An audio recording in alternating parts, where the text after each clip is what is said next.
여기 계신 저를 포함해서 이 5분은요. 작년부터 문화예술교육진흥원이 준비한 이 공론화 추진단의 또 분과장님이시고요. 여러 가지 영역을 통해서 저희가 5개월 동안 이 문화예술 교육의 앞으로의 미래를 위한 공론화를 열심히 저희가 보고서를 만들었습니다. 오늘 그 얘기가 주되게 나올 텐데요. 아무래도 여러분들 궁금해하시는 것들이 오늘 얘기가 많이 될 것 같습니다. 귀를 쫑긋 세우시고요. 들어보시고 또 궁금한 거 있으면 여러분들 또 댓글 달아주시면 좋겠습니다. 벌써 지금 67명이 들어왔네요. 예. 자, 그러면 이제 시작할까요? 먼저 지금 코로나 사태가 지금 또 어제 또 심각해졌는데 코로나 사태 이후에 여러분들 예술 교육 걱정 많이 되실 텐데 앞으로의 코로나 이후에 19 이후에 문화예술 교육 어떻게 가는 게 좋을지 그런 얘기를 좀 같이 함께 나누도록 하겠습니다. 네, 안녕하십니까. 저는 안양대학교 교양대학의 박소연입니다. 사실 이 코로나 때문에 많은 분들이 굉장히 어려움을 겪고 계시는데요. 저도 학교에 있으면서 특히 학생들 만나면서 예전에 갖고 있었던 문제에 더해서 좀 심리적으로 우울한 느낌, 코로나 블루라고 불리우는 그런 어려움을 겪는 학생들 굉장히 많이 지금 만나고 있습니다. 그래서 어떻게 보면 문화예술 교육이 이런 부분들을 좀 치유해 줄 수 있지 않을까? 그런 게 좀 단기적으로는 굉장히 중요한 역할이겠다, 이런 생각들을 해봅니다. 제가 좀 목격했던 상황 자체는 진짜 지금이야말로 민낯이 다 드러나는 거라고 생각을 하거든요. 그래서 한편으로 민낯이 드러났다는 이야기는 한편으로 뭐 정화나 아니면 청소 효과도 있을 수 있고요. 한편으로는 뭐 우리 사회가 가지고 있는 여러 가지 모순들이 드러났다고 생각이 드는데, 제가 이제 이번 보면서 저도 지금 월급쟁이거든요. 그잖아요. 그래서 월급을 받잖아요. 근데 대부분 예술가들 같은 경우는 프리랜서다 보니까 이제 수입 자체가 끊기게 되고, 그래서 그것은 뭐냐면 직업에 따라서 저는 사회적 불평등이라고 하는 민낯이 보이게 되고요. 특히 예술 교육에서는 현장에는 더욱더 그러죠.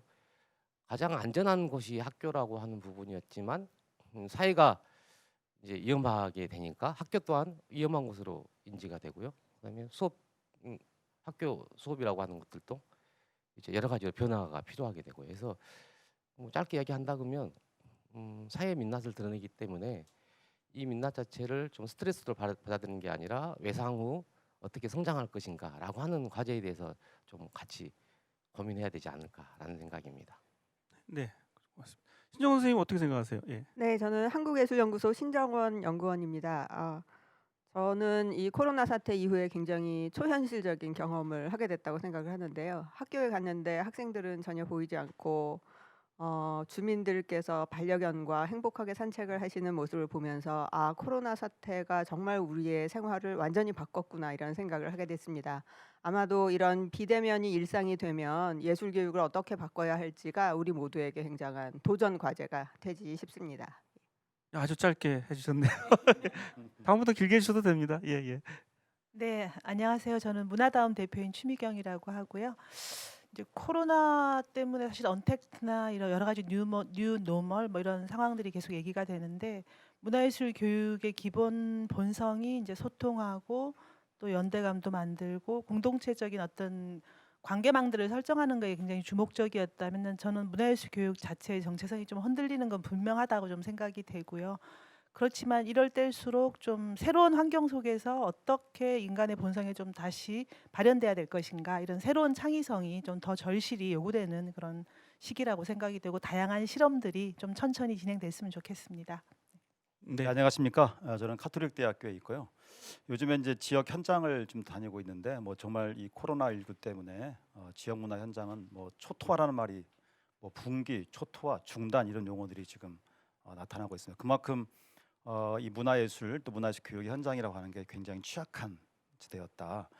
제가 한 가지 드리고 싶은 얘기는, 우리가 프로그램이 중단된다 하더라도 문화예술 교육에 종사하시는 분들의 활동은 지속돼야 된다. 그러려면 기존의 프로그램 중심의 어떤 정책 체계도 뭐 좀 변화가 필요하지 않을까 하는 그런 이야기들을 좀 오늘 좀 이 생활 현장 기반을 바탕을 두고 이야기 나누고자 합니다. 혹시 코로나19 사태 이후에 비대면 강의를 하시면서 뭐 느꼈던 뭐 특별한 경험이라든지 아니면 어려운 점들, 아마 이 예술 교육의 온라인화와 관련해서 아마 참고할 만한 것들이 많은데요. 뭐 어느 분도 괜찮습니다. 뭐 경험을 한번 공유해 주셨으면 좋겠는데요. 예. 박수영 선생님. 예, 예. 저희 경우에는 제가 지금 뭐 예술 강의를 하고 있지는 않기 때문에 직접적인 경험이라고 하기는 어렵지만요. 교양대학에서 많은 강의를 지금 오픈을 하고 있는데 특히 뭐 합창 이런 수업이라든지 아니면 좀 몸을 움직이는 체육과 관련된 수업이라든지 그런 경우에는 실질적으로 저희가 준비를 할 수 없는 상황에서 갑자기 이 상황이 닥치다 보니까 뭐 새로운 콘텐츠 개발하는 것도 또 어렵고 그다음에 새로운 미디어 차원에서 수업을 진행하는 것 자체에 대해서 적응할 수 있는 시간이 너무 부족했다라는 이제 생각이 듭니다. 그런데 저희가 좀 생각해 봐야 될 거는 이번 한 학기로 끝날 것인가 또 그건 아니거든요. 그러니까 좀 본질적으로 그런 부분들을 이제 고민을 해서 가능하도록 뭔가 찾아내지 않으면 이게 옵션이 아니고 이제 지금은 필수인 것 같아서 뭐 어떻게든지 간에 해결책을 찾아야 되는 그런 상황인 것 같습니다. 우리 이막 선생님은 문화 콘텐츠 전공을 하시는 교수님이신데 아마 온라인으로 하시기 좀 어렵지 않으실까 예상되는데요. 예. 근데 한 가지 좋은 점은 예. 그 인터랙티비티, 그 채팅창을 통한 서로 이렇게 주고받는 그런 부분들은 상당히 오히려 이 비대면 상황도 오히려 활성화되는 부분도 제가 봤고요. 다만 뭐냐면 우리가 이제 그 온라인상의 이 가상 공간이란 플랫폼을 정말 효과적으로 활용하고 있는가, 그리고 그 특성에 맞게 활용하고 있는가를 이제 보면은 너무 준비할 시간이 없고 또 연구 개발도 해야 되는 그런 환경이 없는 상황에서 하다 보니까 좀 이렇게 당혹스러운 부분은 있습니다만, 저는 오히려 이것을 어떻게 그 인프라 구조를 좀 형성을 하면서 이게 특성들을 잘 활용한다면 또 다른 장이 열릴 거라는 기대 또한 갖고 있습니다. 예, 우리 총관장님 어떻게? 예, 근데 대부분 지금 나오는 이야기들이 좀 이게 임시 방편적인 이야기거든요. 기술적인 부분에서 어떻게 수업을 대처할 것인지. 근데 제가 앞서 이야기했듯이 저는 뭐 포스트 코로나 시대라고 이야기하잖아요. 이게 앞으로 이제 코로나 이후의 시대가 어떻게 변할 것인가를 예측하고 거기에 맞는 예술 교육은 어떤 방향성을 갖는 것인가, 좀 본질적인 문제에 접근했으면 좋겠다는 생각이 드는데요. 지금 이제 비대면 이야기 많이 하거든요. 근데 비대면의 본질 자체는 관계 자체를 끊는다는 이야기가 아니라 관계 맺는 방식을 어떻게 다르게 할 것인가라고 하는 문제여서 문화예술 교육 부분에서도 새로운 상상력이라고 하는 부분이 아주 필요하죠. 기존에는 대면해 가지고 오감을 느끼게 하고 표현했다 그러면 대면뿐만이 아니라 비대면, 그다음에 가상의 공간, 여러 가지 상황 자체에서 관계를 유지하는데, 문제는 관계 자체를 얼마나 더 효율적이고 지금 변화에 맞게끔 만들어 갈 것인가가 저는 더 핵심이라고 생각이 듭니다. 네, 그리고 뭐 하나를 더 붙이자면 이제 과장님 말씀에 하나를 더 붙이자면 뭐 이제까지 했던 내용들을 우리가 문화예술 교육이라고 얘기를 하잖아요. 그러니까 이게 주도권이 교육을 하는 사람, 공급하는 사람에 있었다라고 하면 이제 진짜로 문화예술 학습이라는 말이 적절할지 모르겠지만 좀 학습자 주도적으로 받아들이고자 하는 컨텐츠라든지 방법 같은 걸 좀 주도적으로 선택할 수 있는 그런 환경들도 같이 좀 고민이 돼야 될 것 같습니다. 예, 예. 저기 뭐 더 얘기하세요. 예. 이제 저는 이제 학교 교육에 대해서 어차피 그 다음에 학교 교육이 문제가 있죠. 코로나 이후에 가장 코로나 부분에 이게 변화에 대해서 가장 대응을 못 하고 있는 곳이 저는 학교라고 생각이 들거든요. 실제 이 학교라는 상황 자체가 지금 아까 안전한 구조, 안전한 장소라고 하는 부분이 이제 깨지기 시작하면서 여기에 대처할 수 있는 방법이라고 하는 부분이 결국은 기존의 학교에서 가졌던 교육의 방식이라고 하는 부분이 얼마나 변화에 익숙하지 못하고 뒤떨어졌는가라고 하는 부분을 저는 여실히 보여주거든요. 그래서 예전의 수업의 방식 같은 경우는 지금 정확하게 깨지기 시작하거든요. 그리고 수업의 방식이 깨지기 시작하고 아이들과 소통의 관계, 이미 아이들 같은 경우는 뭐 유튜브나 여러 가지 관계 속에서 소통을 하고 있었는데 수업 내에서 그런 소통 관계들이 얼마나 있었는지 좀 이런 부분을 좀 다시 한번 좀 반성하고 좀 성찰해야 되지 않을까라는 그런 생각들이 드네요. 네. 예. 네, 저는 여러 선생님들이 어떤 식으로 강의를 하시는지를 이렇게 들어보면 무슨 생각을 하게 되느냐면 이 온라인 강의를 위해서 사용할 수 있는 툴들이 얼마나 시각에 집중되어 있는가를 보게 되는데요. 그러니까 예술이 시청각 뿐만이 아니라 촉각 이런 것까지도 관련이 되어 있는데, 지금 우리가 사용하는 미디어가 너무 시각은 촘촘하게 보여주는데 청각이라든지 다른 감각은 보여줄 수가 없게 되어 있어서, 그래서 아마 툴을 이렇게 활용하시는데 훨씬 더 어려움이 있지 않는가 생각이 들고요. 이제 그 점을 좀 보완을 해야 되지 않을까 생각합니다. 저도 조금 더 보탠다면 일단 그 지금의 상황은 이제 어쨌든 참여자들의 자기주도적인 학습에 대한 부분이 강화될 수밖에 없고, 그렇다면 문화예술 교육이든 혹은 여러 가지 어떤 공동체 활동이든 간에 그러면 그것에 맞는 예술의 준비 혹은 또 다른 어떤 분야의 준비들이 그렇게 가고 있는가에 대한 부분들이 굉장히 중요할 것 같아요. 말씀하신 것처럼 이제 그런 새로운 환경 속에서 어떻게 새로운 감각들을 발견하고 연결할 것인가, 또 관계를 어떻게 만들 것인가 이런 것들이 굉장히 중요한데 오히려 저는 그런 보다 근본적인 성찰에 조금 더 우리가 주목해야 되지 않는가라고 생각을 합니다. 자, 그러면 이제 본격적으로 우리 공론의 주요 이슈들을 가지고 논의하도록 하겠습니다. 첫 번째 이슈는 문화예술 교육은 어떻게 정의될 수 있을까? 문화예술 교육이란 과연 뭘까? 이런 얘기를 좀 다소 딱딱한 얘기긴 하지만 각자가 생각하는 그냥 편한 정의를 내려줬으면 좋겠는데요. 정민용 관장님부터 먼저 문화예술 교육을 어떻게 생각하시는지 저희 공론회 때 굉장히 많이 논의하셨잖아요. 네, 논의는 했는데 정의하라면 정의 못 하겠습니다. 그 전에는 물론 이제 그 개념 정의가 정체성하고 관련이 있거든요. 이게 너는 누구냐라고 하는 부분. 근데 초반에는 그게 중요했습니다. 이게 뜬금없이 문화예술 교육, 그 너는 누구야? 이게 이제 중요했었거든요. 그래서 저 같은 경우도 너는 누구니라고 하는 그거의 그 속성을 알기 위해서 노력을 했는데 지금은 별로 저는 물론 제가 정의를 내리기 어려우니까 이렇게 이야기하는지 몰라도 별로 의미는 없다고 생각합니다. 너는 누구야가 아니라 이제 앞으로는 어떻게 살래라고 하는 저는 그 방향성이 더 맞다고 생각이 듭니다. 그래서 아무튼 문화예술 근다 하더라도 문화예술 교육은 저는 사람이라고 하는 이 사람 그리고 사람들의 생태계라고 하는 부분이 같이 움직일 수밖에 없는 부분이 저는 본질이라고 생각이 듭니다. 그래서 흔히 뭐 전인적인 사람 이렇게 이야기하는 것처럼 좀 조화로운 상태를 예술이라고 하는 아주 강력한 수단을 통해서 만들어가는 거, 그것이 저는 문화예술 교육이지 않을까라고 앞으로 방향도 그렇게 돼야 될 것 같고요. 그렇게 생각합니다. 이제 그 현장에서 보면은 이제 문화예술 교육이 무엇인가, 이것은 문화예술 교육인가 아닌가 이런 둘러서 굉장히 논란들이 있어요. 이게 생활 문화냐, 또 평생 교육이냐, 또 문화예술 교육이냐, 또 문화 학습, 문화 강좌 등등. 아마 여기에는 이제 지금 질문하신 주제처럼 과연 문화예술 교육이라는 게 뭘까에 대해서 그동안에 이제 법적인 측면이나 정책적인 측면에서는 주로 내용 중심으로 정의가 돼 있다 법에. 그보다는 이제 저는 아까 말씀하신 인간의 삶의 관점, 그리고 이제 지역사회 여러 가지 이슈들과의 그 문화예술 교육과의 관계, 또 어떤 사회적 이슈가 지금 코로나19 겪고 있잖아요. 그럼 코로나19라고 하는 것을 이제 인지적, 예술적 인지 과정으로 접근하게 되면 이것이 문화예술 교육을 풀어가는 방법들이 있는데 우리가 이런 부분들에 대해서 조금 너무나 제한적으로 접근하지 않았나 그동안은. 그래서 아마 저는 이 새로운 그 관점에서는 좀 문화예술 교육의 어떤 지향점이나 가치 이런 부분들 또 지평을 넓히는 쪽으로 이야기를 하고 그것이 이제 현장까지 이렇게 나름대로 이렇게 좀 뭐랄까요 명확하진 않는다 하더라도 이게 이제 정책적인 의미에서는 이런 게 문화예술 교육의 범주 안에 들어간다 안 들어간다 하는 논의가 조금 더 나왔으면 좋겠다는 생각이 듭니다. 네. 또 어떤 분이 얘기하실까요? 문화예술 교육 정의 쉽지 않은 문제인데 우리 신정원 선생님. 사실 그 문화예술 교육의 정의가 쉽지 않은 이유를 저는 굉장히 공감을 하는데요. 왜냐하면 예술이라는 것 자체가 정의가 어렵기 때문에, 그리고 예술이라는 것 자체가 하위 범주들이 많이 있는데 그 하위 범주들 각각이 계속해서 새로운 것들을 흡수하면서 변형돼 가고 있기 때문에 그 상위 범주인 예술이 결코 닫혀진 집합으로 우리에게 이렇게 딱 제시되기가 어려운 속성이 있는 거거든요.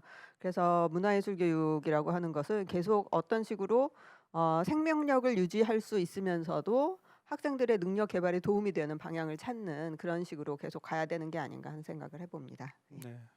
문화예술 교육에서 좀 핵심적인 것은 예술이 뭐 인간 혹은 세상을 감각하는 방식이 굉장히 어떤 일반적인 지식이라든지 경험보다 훨씬 더 본질적이기도 확장적이기 때문에 이제 문화예술 교육이란 걸 굉장히 중요하게 생각한다고 보고요. 문화적으로도 사실 이제 소통하고 공존하고 또 어떤 연대하고 이런 관점의 그 방식들이 중요하기 때문에 저희가 문화예술 교육이라고 굉장히 가치를 부여하는 것 같고, 그렇다면 이제 사전적 정의라든지 개념적 정의도 중요하겠지만 그거는 시대마다 변할 것이고, 결국은 지금 시대의 문화예술 교육이 어떠한 것에 좀 주목해야 되는가 이런 것들이 개념과 함께 저는 논의가 됐으면 좋겠고, 근데 이제 현장에서 보면 문화예술 교육이 법적으로도 좀 부정확하게 되어 있고 또 여러 가지 정책적으로 혼용들이 많았기 때문에 그런 문화예술 교육의 개념들을 함께 논의해가는 저런 과정들이 좀 있었으면 좋겠어요. 마침 코로나 시기이기도 하고 예술과 문화의 위상과 역할이 바뀌고 있기 때문에 오히려 개념은 정의하기보다는 논의하고 만들어가는 것들이 좀 중요하지 않을까라고 생각을 하고 있습니다. 코로나 시대에 생각할 게 많을 것 같은데 사실은 정의와 관련해서 사실 논쟁이 있었죠. 뭐 이게 문화 교육이 중심이 돼야 되냐, 예술 교육이 중심이 돼야 되냐, 그 사람마다 좀 다르게 생각하는 것 같은데 그냥 법적인 용어는 그냥 뭉뚱그려서 문화예술 교육 이렇게 돼 있는데 오늘 5분의 패널들은 어떻게 생각하세요? 그 문화예술 교육 중에서 뭐 문화 교육이 더 중시돼야 되는지 아니면 예술 교육이 더 중시돼야 되는지 뭐 우문이긴 하지만 현답을 좀 제가 바라겠습니다. 우리 박 선생님이 아무래도 약간 긴장하시는데 왜 날까?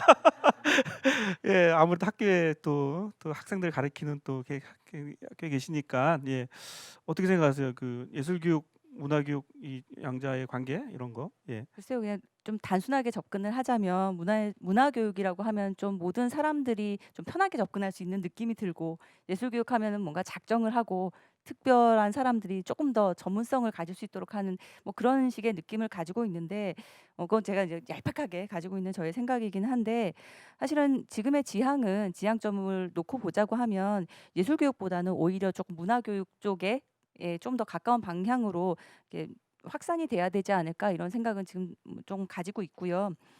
그 지금 뭐 법적인 정의나 이런 것들까지 고려를 해서 봤었을 때는 아까 내용 부분 이막순 교수님께서 말씀을 해주셨는데, 구분이 뭐 문화교육, 예술교육 이렇게 나눠진 게 아니고 또 학교 교육, 문화예술교육, 사회문화예술교육 이렇게 또 범주가 나누어져 있잖아요. 그러니까 이런 장소성, 그리고 그 장소에서 작동되는 그 문화예술교육의 메커니즘을 그냥 그대로 정책적으로 받아들일 수밖에 없는, 그거를 법적으로 정의하고 있다라는 부분들이 굉장히 많은 부분에서 지금은 좀 한계점을 보여질 수밖에 없는 그런 걸림돌이 되고 있는 것 같습니다. 저희가 공론할 때 무지만을 토로했었잖아요. 이게 문화예술 교육을 어떻게 정의할 거냐. 근데 아무래도 좀 신정원 선생님은 예술 교육 중심의 생각이지 않을까 잠시 생각해 봅니다. 예. 잠시 생각을 잠시 정리를 해보자면 저는 예술이라고 하는 것이 결국은 문화 안에 포함되는 것이고요.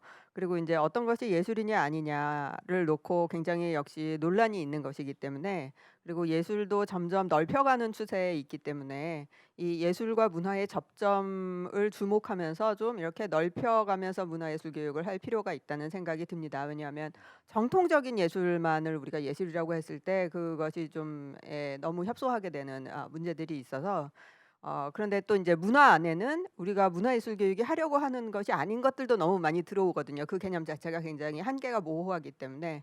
그래서 교육, 예술과 문화의 접점을 이렇게 주목하면서 좀 발전적으로 이렇게 확대해 나가는 그런 방향이 좋지 않을까 생각을 합니다. 예. 제 생각에는 이제 그 문화와 예술을 이분법적으로 구분하는 것은 별 의미가 없을 것 같다. 그 얘기는 뭐냐면 문화적 교육이라고 하는 것은 이제 그 예술적 경험, 그다음에 과정 관리가 중요하잖아요. 문화와 예술이 가지고 있는 어떤 특성과 그 체계를 어떻게 이제 사람들한테 적용을 해서 어떤 경험을 할 것이냐는 거기 때문에 뭐 문화다 예술이다 이것이 뭐 딱 구분해서 문화예술 교육에서 정의할 필요는 전 없다고 생각을 하고, 다만 뭐냐면 이제 우리가 일반적으로 이야기하는 예술의 범주는 넓힐 필요가 있다. 그래서 그걸 통해서 아까 인간의 문제 또 사회 문제를 같이 이렇게 또 지역의 문제를 문화예술 교육을 통해서 풀어나갈 수 있기 때문에 그런 과정적 접근이 의미가 있지, 형식 논리나 장르 구분 이런 것은 조금 글쎄요, 과연 현 시점에서 의미가 있을까, 그런 또 생각이 그 관련해서 이제 물론 저한테 물어보면 문화 쪽이냐고 이렇게 물어볼 것 같았는데 저도 마찬가지 동의하거든요. 동의하는데 저는 좀 사전에 좀 이야기해 둘 것이 있다고 생각합니다. 여기서 가장 문제가 많이 됐던 게 결국은 예술을 바라보는 관점의 차이에 의해서 저는 많이 그 문화예술 교육에 대한 개념도 달라진다는 생각이 드는데, 예를 들어 예술 교육에 대한 예술에 대한 관점을 어떻게 두느냐, 이것은 상당히 너무 스펙트럼이 넓다 보니까 거기에 따라 저는 상당히 다양하게 정의될 수밖에 없다고 생각이 들거든요. 근데 참고로 이제 저 같은 경우는 예술에 대한 관점을 이제 뭐 아까 조화로운이라고 했었고, 한편으로 이제 경험 자체를 어떻게 드러내는가, 모든 경험에 대한 표현 자체가 예술이라고 생각이 드는 것부터 해서 아주 그냥 좁은 의미로서의 어떤 그 매체를 가지고 창작적인 행위를 통해서 어떤 결과물을 만들어내는 것을 예술 자체로 보는 관점도 있고 해서 저는 그건 다 수용하지만 그래도 저는 좀 넓게 봤으면 좋겠다 생각이 듭니다. 그래서 예술이라고 하는 부분을 일단 어떻게 자기가 규정하는지에 대해서 스스로 이야기할 수 있고, 그 속에서 저는 문화예술 교육이 정의가 돼야지 문화예술 교육은 저 사람이 지향하는 문화예술 교육은 뭐겠구나라고 이렇게 좀 예측하지 않을까 그런 생각이 좀.